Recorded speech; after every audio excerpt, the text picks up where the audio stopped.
2015. Pune, Maharashtra, India. Pune is one of India's largest technology hubs, where thousands of young professionals move every year to build their careers. New job, new city, new apartment, a fresh start. But sometimes, when you move into a new home, you unknowingly move into someone else's past. This story was shared with me by a man who worked in real estate in Pune for over 15 years. He told me that out of every apartment he had ever rented, there was only one that he refused to enter alone ever again. This is that story. Back in 2015, I worked as a real estate agent, mostly helping software engineers and IT professionals find apartments. One of my clients was a young woman from Nashik. A year earlier, I'd helped her and 3 of her co-workers rent an apartment after they all got jobs at a large tech company in Pune. About 18 months later, she got married. Her husband was also a software engineer, and they wanted a place of their own. She called me one afternoon. "Hey, I think it's finally time for us to find a family apartment." I showed them several places over the next few days. Then we walked into one apartment. The moment they stepped inside, they looked at each other and smiled. It had everything. A spacious living room, 2 bedrooms, a modern kitchen, a large balcony overlooking the city. The apartment had recently been renovated, and it honestly looked brand new. Within 24 hours, they signed the lease. For the first few months, everything seemed normal. Then, something changed. The couple began arguing constantly. At first, it was over little things, dirty dishes, late nights at work, money, nothing unusual. But those arguments slowly became louder and more frequent. One night around 2 a.m, their fight became so intense that several neighbors called building management. The landlord wasn't happy. The next morning, he demanded they move out. A few hours later, my phone rang. It was the wife. She sounded exhausted, like someone who hadn't slept in days. She didn't explain what had happened. She simply said, "Please, I need another apartment as soon as possible." I asked if everything was okay. There was a long pause. Then she quietly answered, "I just need to leave." Over the next week, I showed her nearly a dozen apartments. She rejected every single one. One was too small, another was too old, another felt too isolated. Nothing felt right. Then one afternoon, an old client called me. A friend of his wanted to rent out an apartment immediately. "Great location," he said. "Recently renovated. Looks brand new." It sounded perfect. I picked up the keys and went to see it. The apartment was beautiful. Fresh paint, new flooring, modern lighting. It honestly looked like no one had ever lived there. I remember thinking, this place will be gone in a day. I showed it to 2 different clients that afternoon. Neither signed. When I left, I locked the front door. Then I walked over to the large, sliding glass door leading to the balcony. I made sure it was completely closed. I even checked it twice. Then I locked up and left. 2 days later, I returned with another client.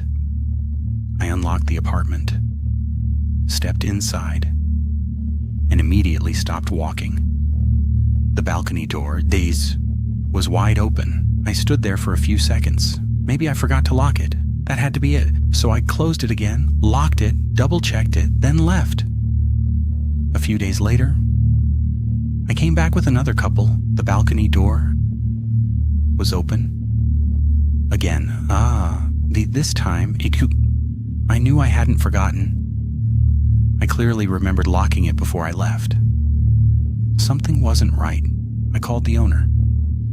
He didn't answer, so I texted him. Does anyone else have a key to this apartment? A few minutes later, he replied, no. I texted again. Then who's been coming inside? Several minutes passed before another message appeared. Just one sentence. No one, don't call me about this again. That answer bothered me. Not because of what he said, but because of how quickly he wanted the conversation to end. Still, I convinced myself there had to be a logical explanation. Maybe the lock was faulty. Maybe the wind somehow pushed it open. I wanted to believe that. But then, I started noticing something even stranger. Every time I walked through the lobby, carrying those apartment keys, the security guards would stop talking. They'd quietly watch me walk past. The residents did the same. No one said anything, but they all had the exact same expression. It wasn't curiosity, it wasn't friendliness, it was concern.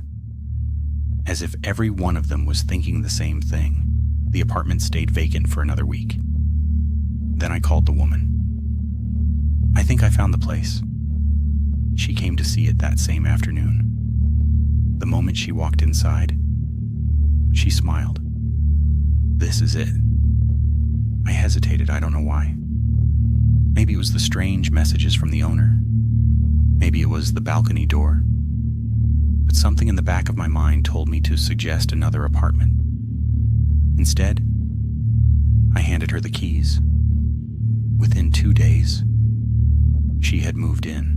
There was one thing the landlord didn't know. Her husband wasn't moving in with her. Their marriage had completely fallen apart.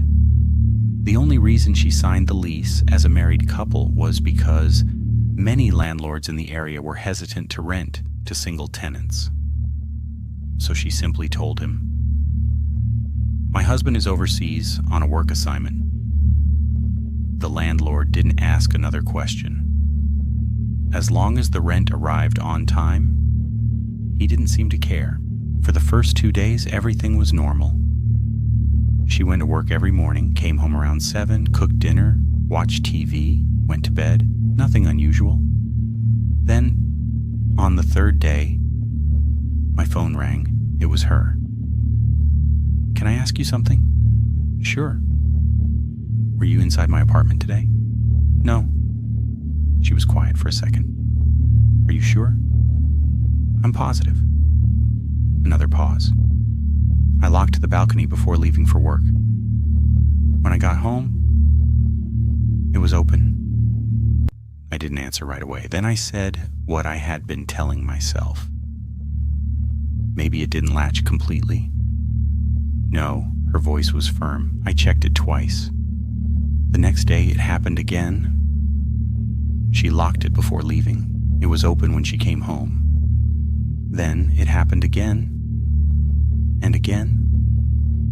By the end of the week, she stopped believing it was an accident. She checked every lock in the apartment, every window, every door. Nothing was damaged. Nothing showed signs of forced entry. Only the balcony door kept opening. She finally went to the building's security office. "I want to see the CCTV footage." The guards pulled up the cameras. They watched everything. She left for work at 8:12 that morning. After that, no one entered her apartment. No maintenance workers, no cleaners, no visitors, nobody. She returned home after work, and the balcony door was already open. She watched the footage twice, then a 3rd time. Nothing. No explanation. After that, she started noticing something else. Every evening, when she parked her car, the security guards would stare at her. Not casually, not the way people glance at someone walking by. They watched her without saying a word. She called me one night. "I think the guards are acting weird." "What do you mean?" "They keep staring at me." They don't even try to hide it." I laughed a little. You're new. They're probably just recognizing another resident. No, she whispered. They're not looking at me. I frowned. Then what are they looking at? There was a long silence when she finally spoke. Her voice was barely above a whisper. They're looking behind me. I didn't know what to say. She'd been under an enormous amount of stress. Her marriage had collapsed. She had moved into a new apartment by herself. Maybe she was imagining things. That's what I wanted to believe. 4 nights later, she stayed late at an office party. By the time she got home, it was almost midnight. The parking garage was nearly empty. As she stepped out of her car, she noticed the 2 security guards sitting near the entrance. Just like every other night, they were watching her. But this time, their expressions were different. They looked worried, almost frightened. One of them actually stood up, as if he wanted to say something. But before he could, she had already stepped into the elevator. The doors closed. She rode alone to the 7th floor.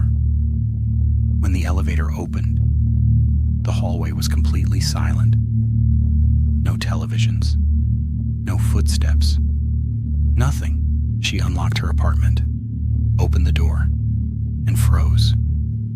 She always turned every light off before leaving, every single one.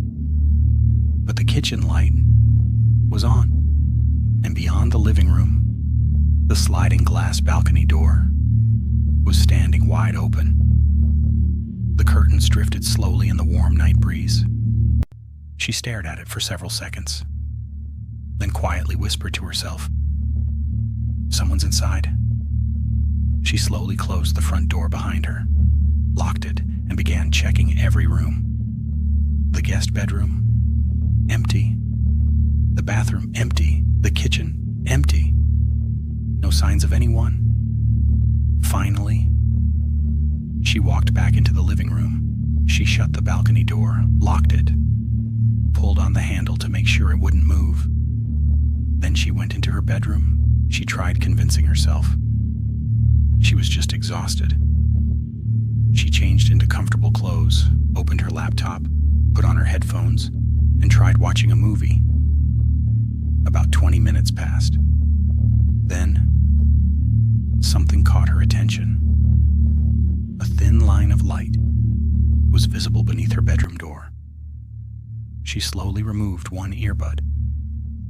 The apartment was silent, but she knew, without any doubt, she had turned every light off before coming into the bedroom. Someone had turned one back on.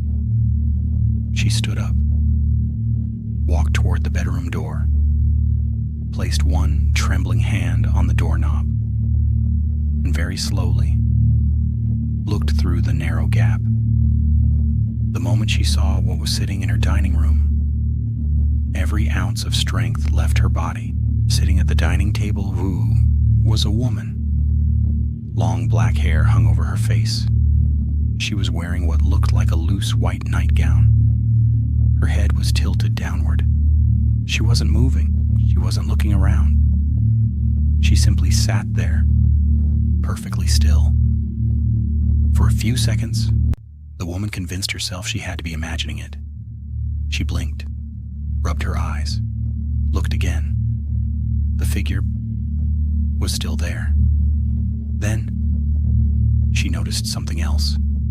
The woman's right hand was resting on the table. Her fingers were slowly, rhythmically, tapping against the wooden surface. Tap, tap, tap. Not loud, not fast. Just slow enough to make the silence unbearable. The woman inside the bedroom couldn't move. Her body refused to respond. Every instinct told her to scream, but nothing came out. Then, without warning, the tapping stopped. The apartment became completely silent. She kept staring through the narrow crack in the door. Several long seconds passed. Nothing happened. Then, very slowly, the woman at the table began lifting her head. Not all at once, little by little, almost unnaturally. Her hair slipped away from her face. The tenant instinctively slammed the bedroom door shut, locked it, and stumbled backward. Her hands were shaking so badly, she could barely hold her phone. She tried calling emergency services. No signal. She tried again. The call wouldn't go through. She immediately called me. The phone rang once, twice, then connected. She wasn't speaking. She was crying, hyperventilating. Finally, she whispered, "Someone's in my apartment." Before I could answer, I heard it. Footsteps, slow, heavy, walking across the hardwood floor. One step, then another, then another. The footsteps stopped, right outside her bedroom door. Neither of us said a word. We simply listened. Then, 3 soft knocks. Knock, knock, knock. Not aggressive, not rushed, almost polite. I whispered, "Don't open that door." She was crying so hard she could barely breathe. Then, the doorknob moved. Very slowly, it turned. Just enough for the lock to stop it. Silence. Several seconds passed.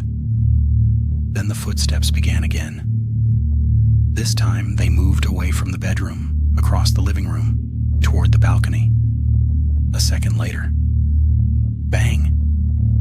The sliding glass door slammed shut with enough force to shake the apartment. She screamed, ran onto the small emergency balcony connected to her bedroom, and looked down toward the parking lot. The security guards were still outside. She screamed as loudly as she could, "Help! Someone's inside my apartment." Within seconds, lights began turning on throughout the building. Neighbors stepped onto their balconies. The guards sprinted toward the entrance. By the time I arrived, she was standing on the balcony, crying uncontrollably. She threw the apartment keys down to the guards. None of us wanted to go inside alone, so 4 of us entered together. The apartment was empty. The kitchen, empty. The bedrooms, empty. Bathrooms, empty. Every window was locked. The balcony door was closed. There was no sign that anyone had entered or left. One of the guards looked at me and quietly said, "I told you." Then he stopped himself. "What?" He looked away. "Nothing." But before we left, I noticed one thing. Sitting in the exact chair where she claimed the woman had been was a small stainless steel bowl. I had shown that apartment to dozens of people. I had never seen that bowl before. One of the guards picked it up. It was ice cold. He immediately placed it back on the table without saying a word. The next morning, I started calling the landlord. Again and again. No answer. Finally, I contacted the friend who had introduced us. At first, he denied knowing anything. But after I explained what had happened, he sighed. Then he said something I'll never forget.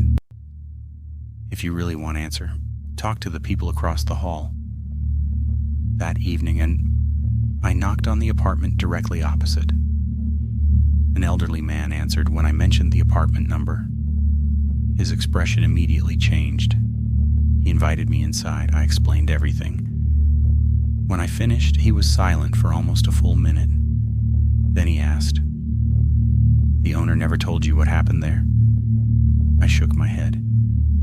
He leaned back in his chair, took a slow breath, and began speaking. And years earlier, a young couple had lived in that apartment.